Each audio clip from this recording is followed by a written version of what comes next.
Hey everybody, it's Maria. There's my doggie. She's almost 19. And there's my tree. It's January 3rd. So, January 2nd. So I can still say Happy New Year. Thank God. It's now 2021. And I want to show you how to make your Yamaha PSS-A50 keyboard completely mobile and being able to use with your iPad. If I can get this to stay. Okay, I think it's staying. There are a few things I had to buy, and it makes all the difference in the world. The first thing is make sure you get the proper cable. It's a micro USB to regular USB, but it's an OTG cable, and it has to transmit MIDI and data. MIDI and power. Some of them just do one or the other, but that's what I was told to get, so I went and got it. Okay, so the next thing you need to do is you need one of these. If you have a USB-C, you need that one. But my iPad's an older one, and it's a Lightning. So I'm going to attach this. No, I'm not going to do that. I'm going to attach this to the next thing that I bought, which is this powered USB hub. And what's really cool about this powered USB hub, as opposed to all the others that I looked up, is it doesn't have a normal plug. A wall plug. It's got this, and what's great about this is you can plug it into the included adapter for the wall, like your iPhone charger thingamajiggy, or you can plug it into one of these. Okay, this power brick. So I'm going to plug it into the power brick. Okay, this goes into the power brick. You have to make sure your connections are correct. And then you're going to plug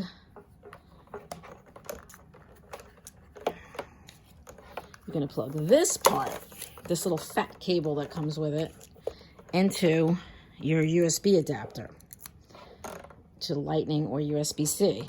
And then you're going to plug that into your iPad. Okay, so there you go.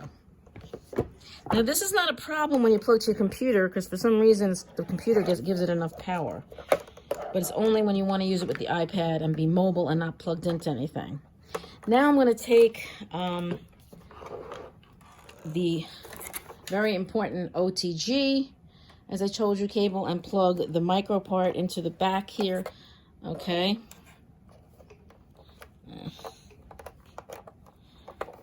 Okay, it's now plugged in. I wish it was a full-size USB, keyboard one, but it's not. And then I'm going to take this side and I'm going to plug it into the USB hub, which is with the light on. You can see it's powered from the brick. So there you go. Now it's in there. I'm going to turn the iPad on. Okay, and I'm going to turn on, now that it's all plugged in, I'm going to turn on the keyboard. And the keyboard should stay on. If you don't do this correctly and use some of the correct paraphernalia, as I was explaining, you will just keep getting the keyboard shutting off. I tried it with all different cables and I couldn't even use it with the brick because it needs to be a powered USB hub. That's what I found out. And like I said, being that I wanted to be mobile, I found this workaround where I can use the brick to power everything. So now you see, right now you hear the keyboard, okay? And we don't really want the keyboard, we want the iPad. So I'm gonna go ahead and hit Shift and local control on the keyboard. It's one of the keys. It's the E key on the end right here, the E. The white E key.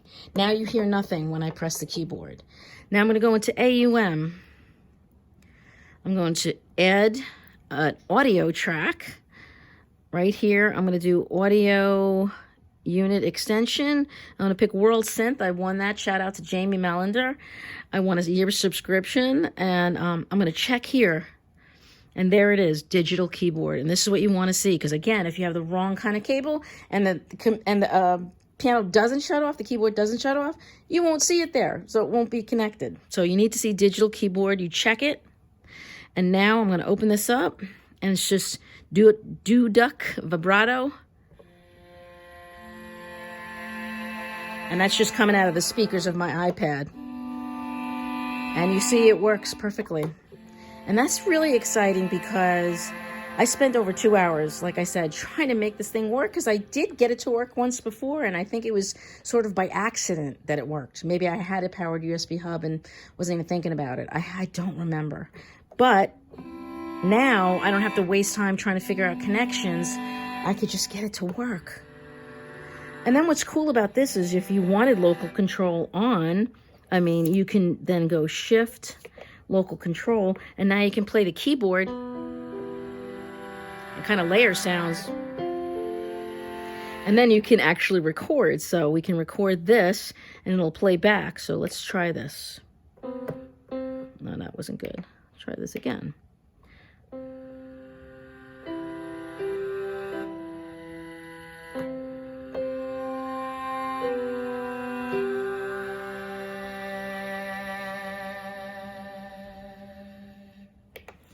And then play it.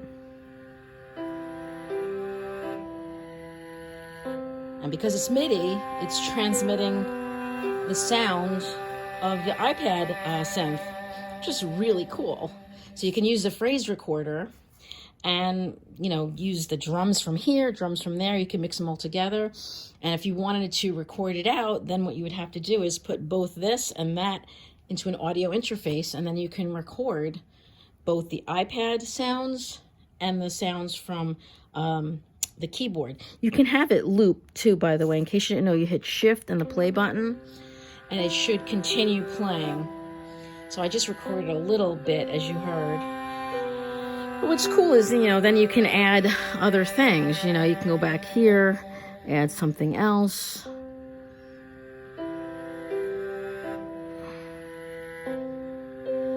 I made up a sound and continue that I love. I don't know if I can find it. Let's see, user. Oh, I don't see it. Huh. Oh, here, Rhea drum warp. I love this.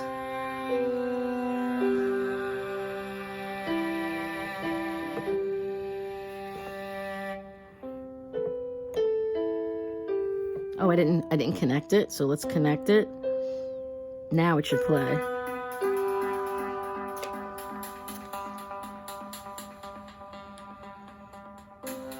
You can have both playing.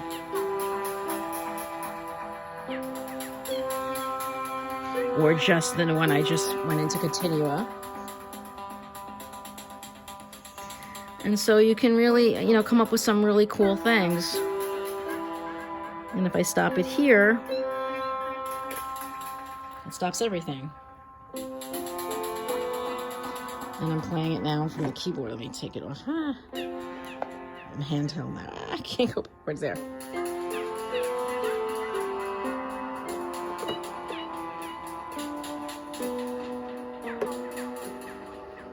Okay, so I'm not playing anything. I'm just going to do it for demonstration purposes. And so there you go. So thank you so much. Simon Taylor made this, Cool Cats. It's so you can find the internal sounds and rhythms, so you don't have to go crazy looking in the directions in the little manual that they give you. So thank you. I hope this helps with your connection with this Yamaha PSS-A50 keyboard. It's a really inexpensive $99 keyboard that's got so many capabilities. I mean, it's got an ARP, okay? So here I could do ARP hold.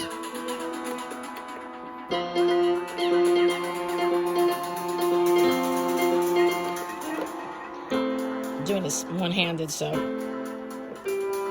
put the ARP back on, and then I hit hold.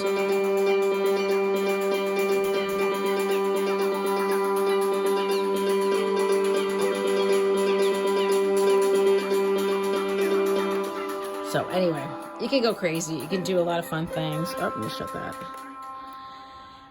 So there you have it. I hope this was helpful. Have a wonderful year. I hope to God it's a better year than 2020 was. Be well, everybody. Take care. Bye.